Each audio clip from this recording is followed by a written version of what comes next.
When I was growing up, the difference between me and my twin sister Anna was huge. She was the golden girl, but I wasn't.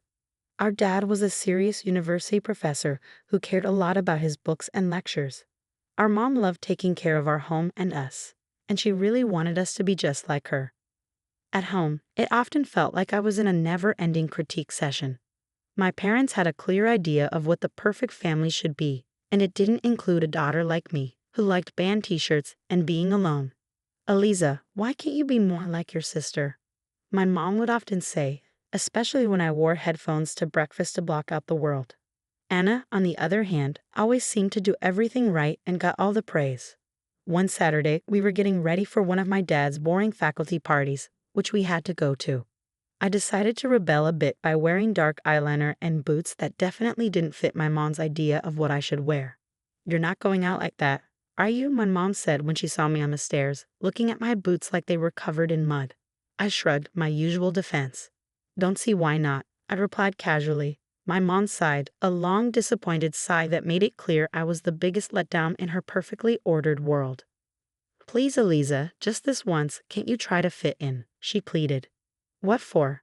So you can pretend we're the perfect family?" I shot back, tired of the same old arguments. "It's not about pretending.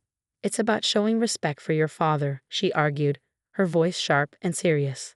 Anna overheard us and came trotting down the hallway in her heels, sounding like a judge approaching the bench.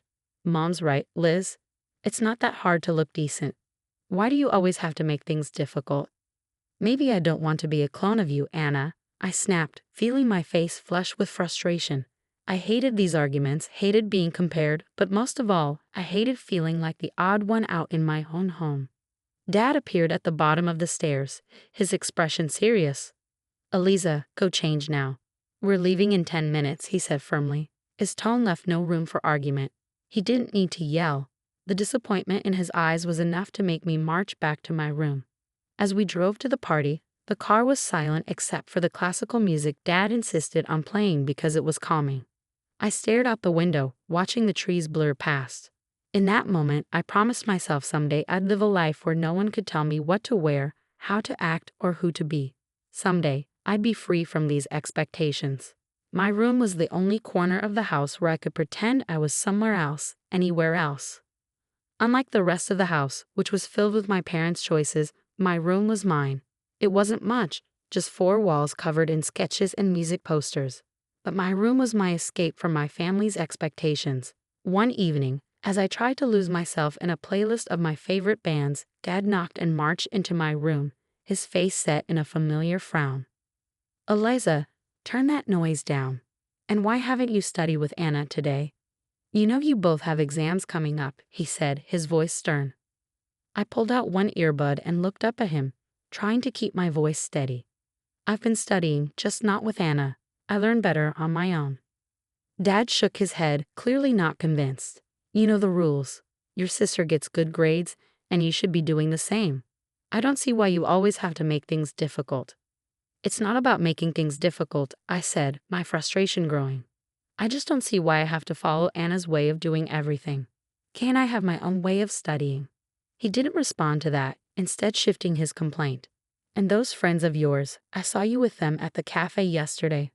I don't think they're a good influence. You should be spending time with the daughters of my colleagues. They're more suitable." I felt my temper rise. "Suitable for what? For you?" "Because they talk about economics and pretend to enjoy those boring university gatherings." Before he could answer, Mom appeared at the doorway, her voice sharp as she joined in. "Eliza, your father is right. Those girls are from good families. They know how to behave. They're the kind of friends you should want." I stood up, facing both of them. What if I don't want friends who are picked for me? What if I want to choose my own friends, choose what I study, or even what I want to be? "That's enough, Eliza," Mom said, her tone final. "You know your future is with the university. Your father has made sure of that. And after you graduate, you'll need to start thinking about settling down. We've already discussed this." Settling down, the words hung in the air like a life sentence. "You mean start thinking about being someone's wife like Anna? Is that all you think I'm meant for?" Mom's face softened slightly, but her voice remained firm. "We want what's best for you. Following the path we set out will give you a good life. A good life, I repeated, the bitterness of irony filling my mouth. Is it a good life if it's someone else's idea of good? No one answered that question. They didn't need to. We all knew there was no point in arguing. They had their plans and they expected me to fall in line, just like Anna.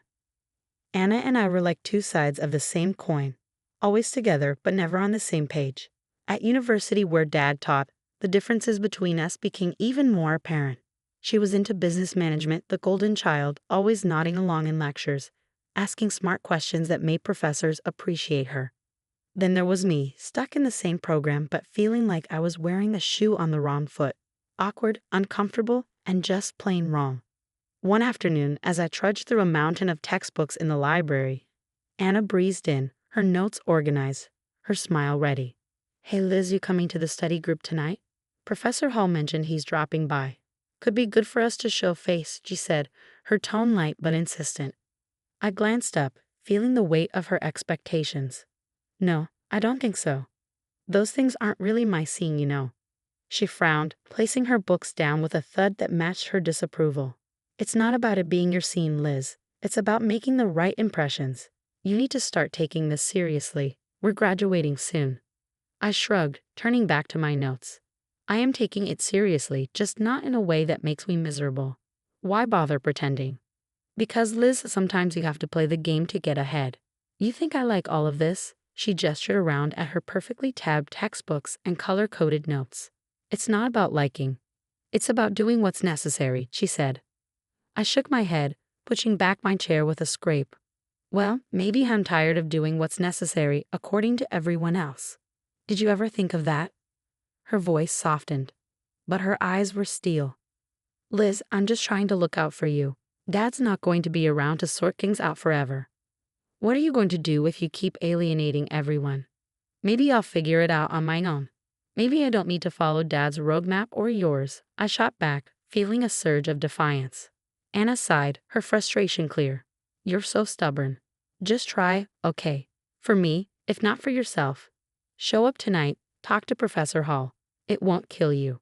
I really looked at her, and saw not just my annoyingly perfect sister, but someone who actually cared in her own way. "Fine, I'll think about it," I conceded, not ready to promise more. "Thank you," she said, her smile returning.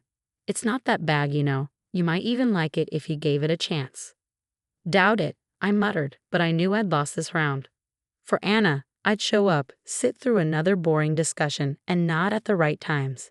It was just a few hours, I told myself. How bad could it be? As it turned out, not as bad as I thought. Professor Hall was surprisingly interesting when he wasn't lecturing from a podium. I even asked a question, which earned a shocked but pleased look from Anna. Later, as we walked back to our dorm, Anna nudged me. "See? Not so terrible, right?" That fragile peace didn't last long, however. In our last year, Anna introduced us to her fiancé, a lawyer 10 years her senior, already well established and exactly what our parents dreamed of. Mom and Dad were over the moon, praising Anna for making such a smart match, and immediately turned their expectant eyes on me. "Now, Eliza, it's your turn to find someone suitable," Dad said one evening over dinner, his tone implying that my time was running out. Mom nodded enthusiastically, already planning out my life as if it were another one of her well-organized home projects. "Think about your future, dear. Someone who can provide for you, who has a good standing," she said. I remember staring at my plate, feeling the walls close in. Anna's wedding was meticulously planned down to the last detail by Mom, from the bridesmaids' dresses to the floral arrangements, showcasing her perfect vision of family prestige. After the wedding, Mom often visited Anna, doling out advice and ensuring her life played out just as she had orchestrated. Witnessing this, I knew one thing for certain. I didn't want my life tailored by someone else's hands. One day, while walking down the street lost in thoughts of how to escape the life my parents envisioned for me, I heard the deep rumble of a motorcycle. Approaching, curiosity pulled me toward the sound. That's when I saw him, Jake, with his leather jacket and carefree smile, pulling up beside me. "You look like you need a ride," he called over the roar of the engine, a playful twinkle in his eyes. I hesitated, glancing back towards the path home, then at his outstretched hand. What did I have to lose? "Sure, why not?" I replied, my voice a mix of nerves and excitement. Climbing onto the back of his bike, I felt a rush of adrenaline as we sped away. The wind whipped through my hair, and for the first time in a long time, I laughed genuinely. Jake shouted something about showing me his world, and I held on tighter, not wanting this moment to end. We stopped at a diner frequented by bikers, ordering burgers and fries. Jake told me about his life as a welder, his passion for bikes, and his love for the open road. It was so different from anything I was used to, raw and real. "Don't you get scared living like this?" I asked, my voice barely above the clatter of plates and chatter around us. "Scared? No, it's thrilling. You never know what's around the corner. Isn't that better than having everything planned out for you?" he replied, his eyes lighting up with each word. Over the next few weeks, we met secretly. Each ride on Jake's motorcycle pulled me further from the life I was supposed to live and closer to the life I wanted. The speed, the adventure, it wasn't just about the thrill. It was about feeling alive, feeling free. One evening, as we watched the sunset from a secluded overlook, Jake turned to me. "Eliza, I don't just ride to escape. I ride to feel alive, to make every moment count. With you, every moment feels like it's worth something." I leaned into him, my heart beating fast. "I've never felt like this before. You make me feel free, Jake." He smiled, pulling me closer. "Then let's not go back to just existing. Let's live." 6 months with Jake felt like a lifetime of moments I'd always dreamed of. The day he proposed under the stars, with the gentle rumble of his bike in the background, my heart screamed a yes before my mouth could form the word. It was perfect, except for one looming hurdle: my parents. I wrestled with the fear of introducing Jake to them. He was everything they disapproved of: his rough edges, his wild spirit, his simple yet content life as a welder. But love bolstered my courage, and I decided it was time they knew. The day I brought Jake home, he was clad in his usual attire: a leather vest, black t-shirt, ripped jeans, and a bandana. I loved that about him. He was unapologetically himself. As we walked up the driveway, I could already feel the weight of my parents' judgment. Stepping inside, Mom's face went pale at the sight of Jake, her eyes widening in shock. "What in the world, Eliza?" she gasped, her voice barely a whisper. Dad's reaction was harsher, his words sharp as knives. "Who is this, and why is he dressed like a thug in our house?" I took a deep breath, steadying my nerves. "Mom, Dad, this is Jake. He's the man I love. We're getting married." Their silence was deafening. Then Dad turned to Jake, his tone laced with disdain. "Married?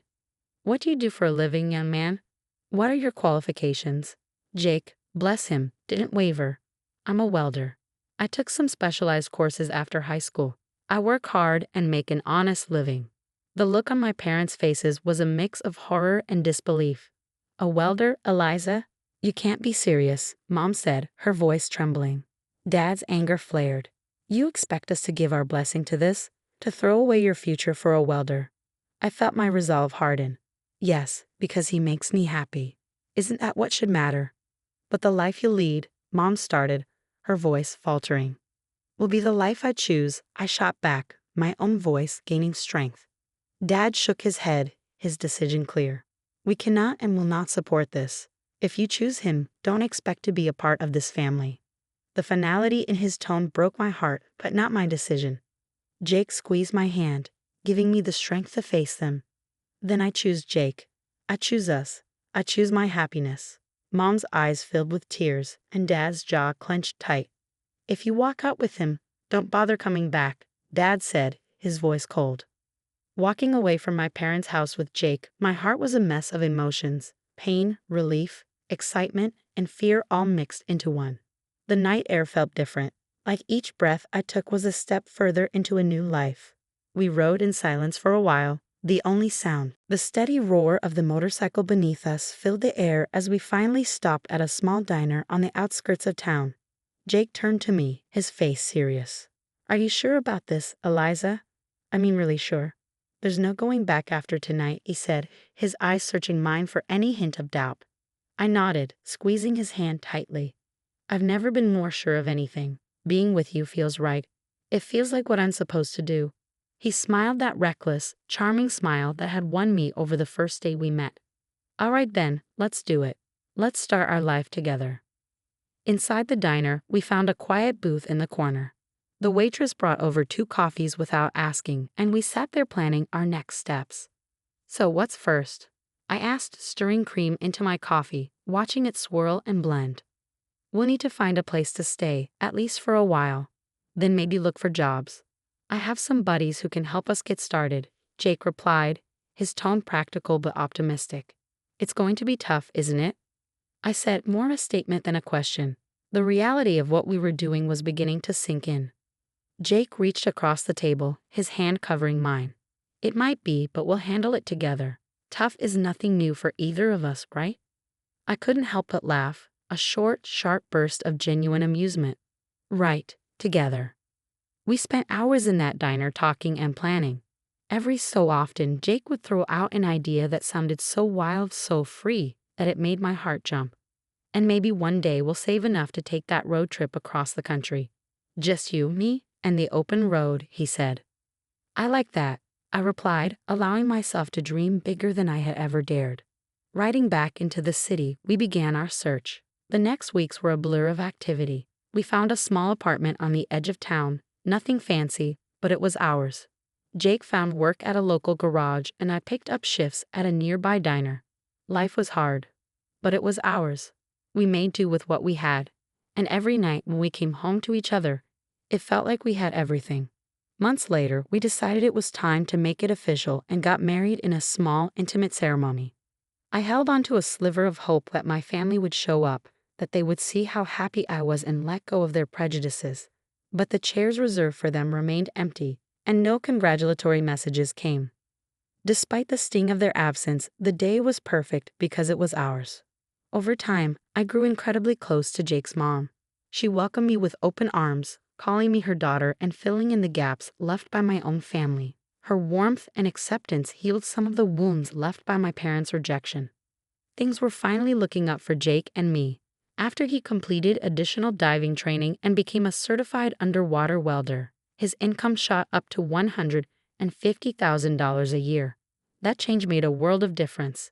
We managed to buy a townhouse in a nice area, the kind of place I'd always dreamed about but never thought I'd actually live in. I started working as a dispatcher in Jake's company. It wasn't just a job. It felt like I was part of something important, supporting the man I loved and building our future together. On weekends, we escaped the city on his bike, roaring through winding roads and taking in breathtaking views of nature. Those moments with the wind in my hair and his warmth against my back were pure bliss. Living nearby, my mother-in-law became a frequent visitor. One such afternoon, while Jake was tinkering in the garage and I was fixing us some coffee, she arrived looking a bit troubled. "There's been some ugly news," she said as she settled down at the kitchen table. "Something about a professor at the university involved in a harassment scandal." My heart skipped a beat. "Oh, did they say who it was?" I tried to keep my voice steady, dreading the answer. She shook her head. "No, they didn't mention a name on the radio. But you know how these things go. It's probably all over the TV by now." Nodding, I flicked on the television, tuning into the news. Sure enough, there was a report on the scandal, and as I had feared, my father's face appeared on the screen. The anchor detailed accusations against him, and I felt a cold wave of disbelief wash over me. Turning off the TV, I sat down heavily, trying to process the news. Jake came in, wiping his hands on a rag, and saw my face. "What's wrong, babe?" he asked, his brow furrowed in concern. I swallowed hard, my voice barely a whisper. "It's my dad.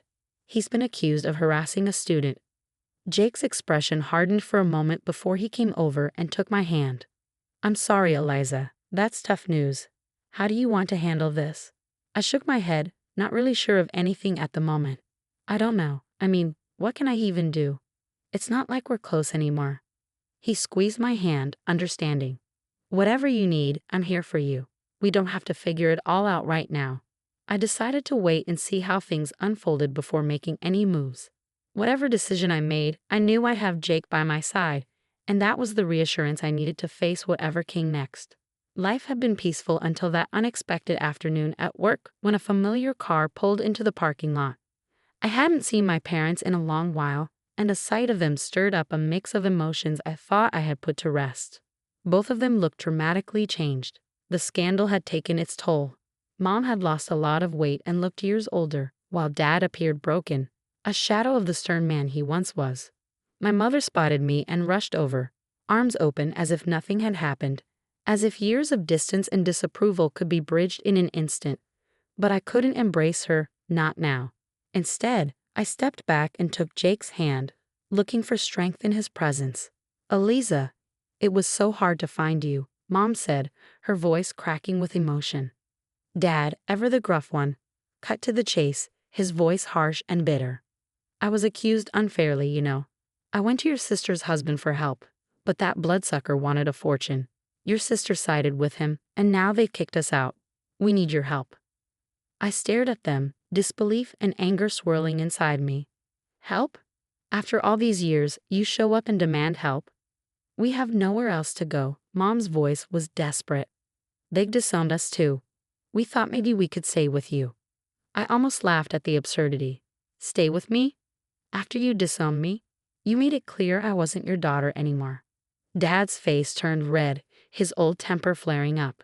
"You owe us, Eliza, after all we've done for you." "That's where you're wrong," I interrupted, feeling Jake squeeze my hand in support. "I don't owe you anything. You threw me out because I chose my happiness over your demands, and now you want— what? To just move in and pretend like we're a family?" The situation was spiraling, and I could see people watching, a crowd beginning to form. Mom started to cry, her sobs loud and attracting even more attention. "You're being ungrateful after everything we've done for you," she accused through her tears. I took a deep breath, my decision clear. "No, Mom. I'm not ungrateful. I'm free and happy. You made your choices, and now you have to live with them." As we walked away, I heard my dad yelling, but Jake leaned over and quietly told the security team, "Don't let them come here again." The following months flew by, filled with love and peace. We welcomed a son, a new beginning in our growing family. My parents never came back. That day in the parking lot was the last I saw of them. And while part of me grieved for what could have been, I knew I had made the right choice for me and for my family.